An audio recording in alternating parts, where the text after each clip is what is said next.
कोई बात नहीं सर। नमस्कार, आज हम मौजूद हैं झिंझाना में और हमारे साथ चौधरी नाहिद हसन जी की बहन इकरा हसन जी हैं। आइए उनसे बात करते हैं। आपका स्वागत है जी। जी धन्यवाद। आपके भाई अभी जेल में हैं और आप उनकी जगह क्षेत्र में, गांव में जा कर के प्रचार कर रही हैं। आपको कैसा माहौल लग रहा है?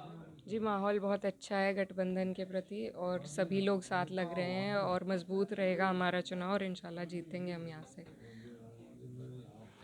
आपके कई पीढ़ियां राजनीति में रही हैं, लेकिन अभी आपकी राजनीति में एक शुरुआत मानी जा रही है, तो आपके सामने कैसी चुनौती है? जी चुनौती तो है, जो कैंडिडेट हैं उनको चुनाव प्रचार से दूर कर रखा है। ये भाजपा की साजिश है, तो उन्होंने कहीं ना कहीं हमें घेरने की कोशिश कर रखी है इस चुनाव में, लेकिन हम लोग मजबूती से लड़ेंगे और उनको जवाब देंगे 10 तारीख को। 5 साल बीजेपी के रहे हैं और उससे पहले जो है समाजवादी पार्टी की सरकार रही है, लेकिन उन दोनों ही सरकारों में नाहिद हसन जी के पास सत्ता थी। तो अभी आपको क्या लग रहा है कि इन 5 साल में ऐसा क्या बदलाव आ गया है कि जो पहले की सरकार में नहीं था? नाहिद हसन जी के पास दोनों में कैसे सत्ता थी? वो तो विपक्ष के नेता थे, अभी विपक्ष के विधायक थे इन 5 सालों में। उससे पहले 2 साल का उनको कार्यकाल मिला था जो सत्ता का था, जिसमें उन्होंने क्षेत्र में बहुत सा विकास कार्य कराया। 436 करोड़ का उन्होंने अपने क्षेत्र में उस दौरान विकास कार्य कराया। विपक्ष की जो सरकार है उसने उन्हें काम ही नहीं करने दिया। शुरू से ये टारगेट पे थे, क्योंकि 2017 में पलायन का ये जो खोखला मुद्दा है उस पर चुनाव लड़ा था भाजपा सरकार ने और कैराना की ही सीट पे हार हासिल हुई थी। तो तब से मेरे भाई नाहिद हसन जो मौजूदा विधायक थे उन पर मुकदमा लगा रखा था, उनको टारगेट पे ले रखा था। अमित शाह जी कैराने में आए थे और उन्होंने एक पलायन का मुद्दे को दोबारा से हवा दी है। तो क्या आपको लगता है ये अमित शाह का जो दौरा है और अभी आने वाली 1 तारीख को यहाँ के मुख्यमंत्री योगी जी भी अभी शामली में आने वाले हैं, तो क्या आपको लगता है कि वो यहाँ की जनता को कुछ और प्रलोभन दे पाएंगे?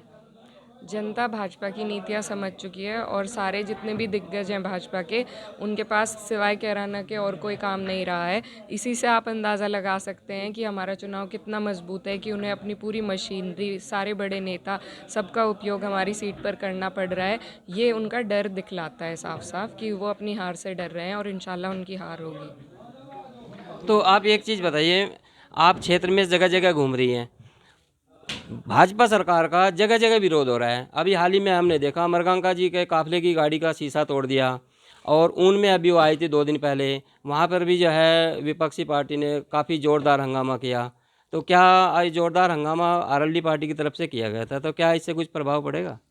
देखिए, उनकी जो सरकार रही है, उनकी जो पार्टी है, उसकी जो नीतियाँ रही हैं और जो उन्होंने इन 5 साल में उनके जो काम रहे हैं, काम तो नहीं कहेंगे उनको, लेकिन जो भी उन्होंने किया है वो अब जनता के सामने है। और अब 5 साल के टाइम के बाद जब वो जनता के बीच जा रहे हैं वोट मांगने के लिए, तो जनता उनको उनकी वो दिखा रही है कि उन्होंने कैसा काम किया, कैसा नहीं।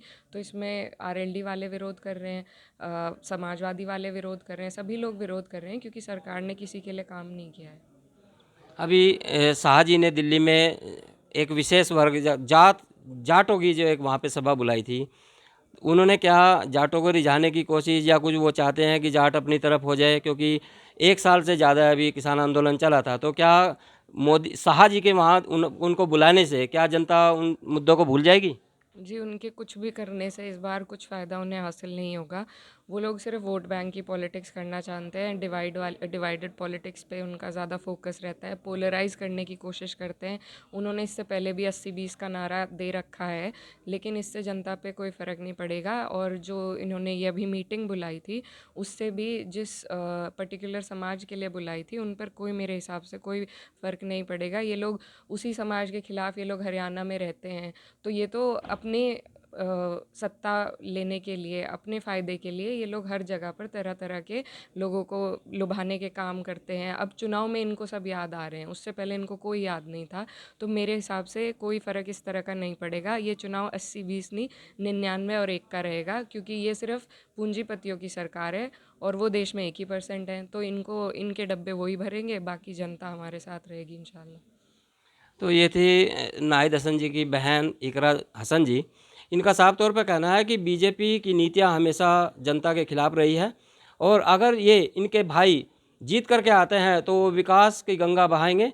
देखने वाली बात होगी कि जनता 10 मार्च को किसके सर पे सेहरा बांधती है और किसके नहीं। कैमरा पर्सन के साथ Lokendra Kumar, today express news.